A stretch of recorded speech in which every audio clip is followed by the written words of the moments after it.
Hey everyone, Panda here. So I did my Sunless Sea video the other day, which is a recommendation slash review of the game, and I realized that I didn't exactly explain what I want this series to be, in that it is a series dedicated to kind of hard to get into games such as Sunless Sea, that both recommends the game and gives you guys a bit of a helping hand in actually starting those games. So I didn't exactly explain that too well in the previous video, which I'll hopefully be able to reconcile with. Not reconcile, be able to rectify, there we go, in this video.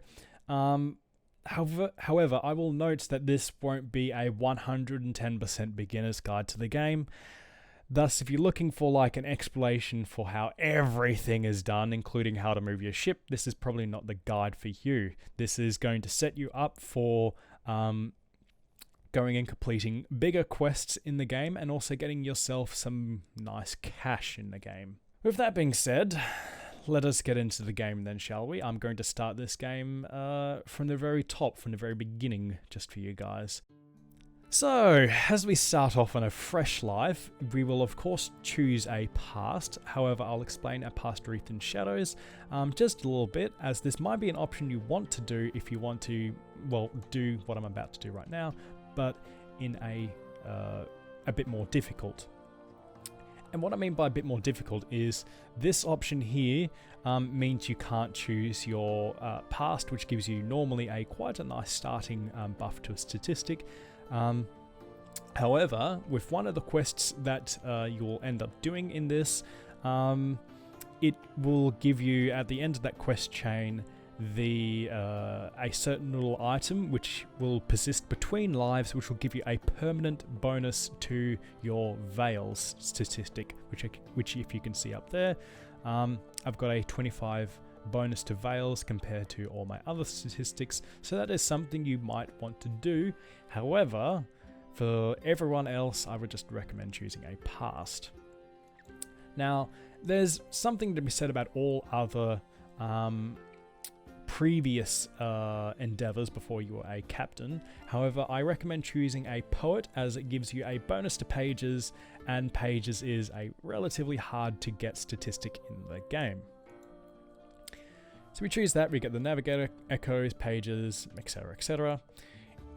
This we don't need to worry about, you should know that by now. This game you die a lot in, so you're unlikely to get any of these or even come close to completing any of these on your current life.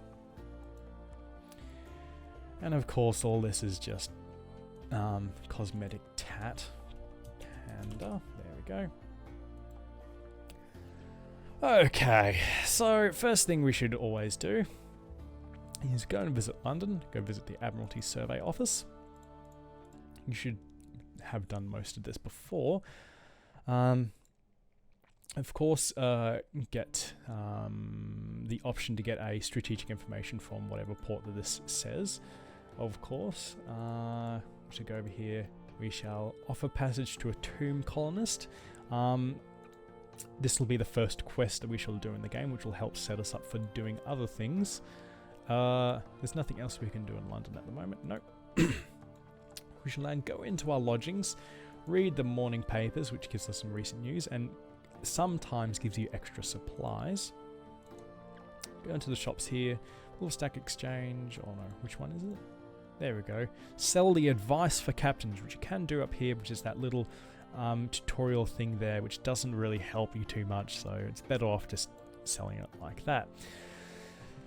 Okay, so we're going to be going up to the port of Venderblight, which means we shall need to go here and buy some cask of mushroom wine, because you can sell this mushroom wine in Venderblight for a nice bit of profit. So just buy however much you can afford with the money from your previous life, which might not be a lot. However, I started off with a fairly large amount of money for my previous life, and that's about it. I'm not going to explain any of all this stuff for you, as this is all fairly basic stuff. You should be able to figure it out on your own. It's not exactly what I want to help out with in this regard. I just want to do a quick little quest for you guys, which will help get you started or help put you on the right track for success. Now, of course, one of the first ports you would visit is Hunter's Keep up here. It's always up here on in Sunless Sea, or on the map, I should say, as there's a certain few places on the map which never change between lives. Hunter's Keep, Venderblight, and a certain little port to the south never change in their relation to London.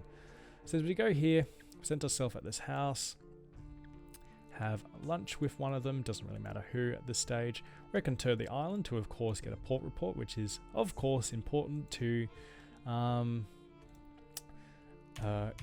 regaining some of the fuel you will lose by exploring, and we shall then head north. You will always head north to complete this quest, to deliver a passenger to Venderblight, as Venderblight is always to the north.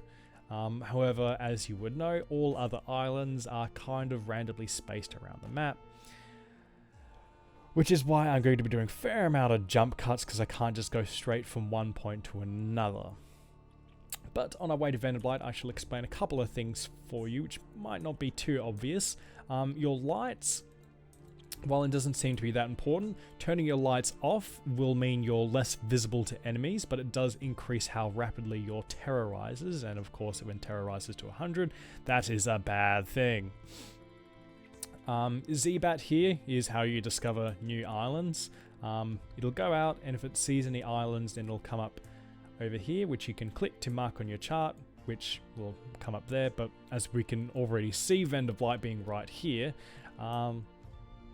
we don't really need to worry about that too much.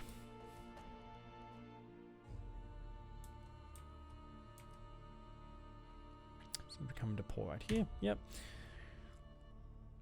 So as we drop off our tomb colonist here, they want us to bring wine to Venderblight, which I have got enough wine to complete this quest. If you've got 10 casks of wine, which you could afford on a previous life, then you can go ahead and complete this quest. However, if you don't have enough wine, then I would just recommend going here and selling off all the wine in your inventory. Simple enough. And we have just completed our first quest and gained ourselves a nice tiny bit of profit from doing it. Of course, one of the things you should always do is complete your port reports. And before we go back to London, since we've got extra fuel and we got extra supplies, we should go and explore the sea a little bit. And hopefully we might find the salt lions. If you find the salt lions, that is an amazing place to be. Or, well, not amazing place to be, but it is quite an important place that you will want to end up, as it starts a quest line that will give you a lot of profit for you to get nice and set up in the game with. So I actually got a bit lucky on this life, as the salt lions were actually due east of Venderblight for me. This will of course vary greatly, or your mileage may vary with this, because of course the salt lions isn't like Venderblight. It can appear randomly on the map wherever it feels like. So as we come into the salt lions, we can of course visit the Unmakers, which lowers our terror, compile a port report, and this is important, by the way. Before you come here, you need 20 units of cargo space free, as well as 200 echoes. You need 200 echoes in the bank for you to complete or to start this quest. However, at the end of this, you'll gain 500 echoes, which is a 300 echo profit for running Sphinx Stone to London. So I've got the cash and the hull to, or not hull, but the hold to do this. So of course I shall pick that up. And I am completely done in Salt Lions, which now I shall head back to London. Now you can repeat this quest a number of times to gain a lot of profit. You'll be able to buy a different ship with the profit you get from doing this quest. Oh god, that's a big monster. So this quest up here is something you want to be aiming to do pretty much as soon as you can. This quest will help you get set up to do everything else in the game. It'll get you a lot of cash, it'll get you a lot of resources, and at the end of it, if you chose the Past Wreathed in Shadow option, you will of course gain the, which I'll just show you in my hold here, you will gain the Manual of Miracles, which will increase your starting veils by 25 on all lives. That's pretty much a 25 bonus, permanent bonus that persists between lives, which might be something you want to do if you discover the salt lines and you've got the Past Wreathed in Shadows. And then if you complete the quest line, you shall of course gain a bit of extra veils for your efforts. But for now, we shall just run this Sphinx Stone back to London. Something that I should mention, that I feel like should be mentioned, because the game doesn't actually explain this too well. This little icon here, something awaits you in port, is a bit misleading when you look at it. However, there is certain interactions in ports that can only be done if you have this quality here, which is, well, if you have it, it'll show up there. You basically get that when you spend around 60 seconds outside of a port. Yeah, so certain things can be done if you have this quality available to you. For instance, you cannot, up at Hunter's Keep up there, you cannot actually visit the sisters if you don't have this quality available to you. If you do have it, you'll be able to have lunch with them, which will gain you extra supplies and cure some of your hunger. So that's quite an important thing to remember, or, well, it's something that the game really doesn't explain too well. However, we've now come into port. We shall now collect messages from the Harbour Master. And before we talk to this guy, we should of course drop off our Sphinx Stone. So we gain 500 echoes, which is again a 300 echo profit. Very important, which basically doubles your money you spend. And now we shall of course, since we've got the hold capacity, talk to this guy, who will give you a buttload of fuel and supplies. He'll also give you a bit of suspicion from the local authorities. However, this is very negligible. As long as you don't come into port with any illegal goods, then this menace here really does nothing. It's not really too much to be worried about. So,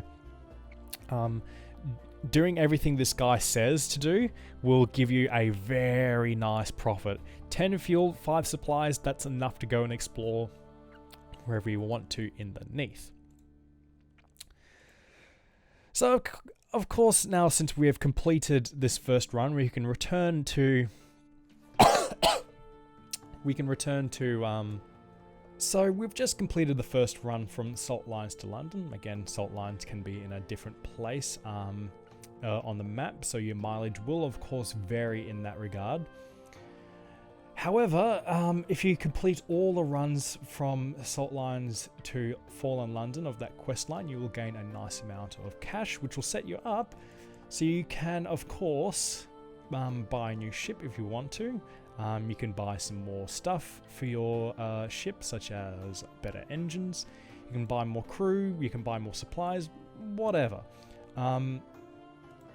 Once you have completed all that quest line and you gain all the cash from it, you will be nice and set up for completing the rest of the game.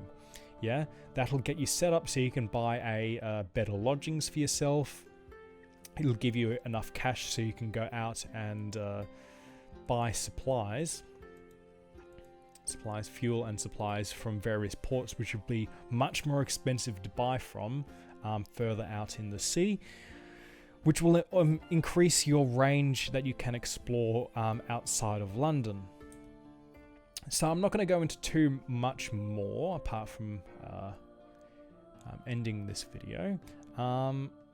So yeah, once you find the salt lines and you complete that quest, you'll be pretty much set up for completing the rest of the game.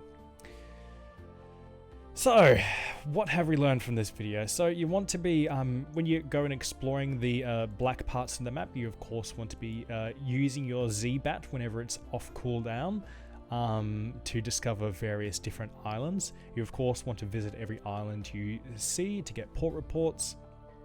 and to also complete any quests that you get there. Some of the quests can be surprisingly lucrative. And you want to be finding some of the bigger quests. Now, there is certain places in the game that can give you thousands upon thousands upon thousands of echoes for some relatively short quest lines.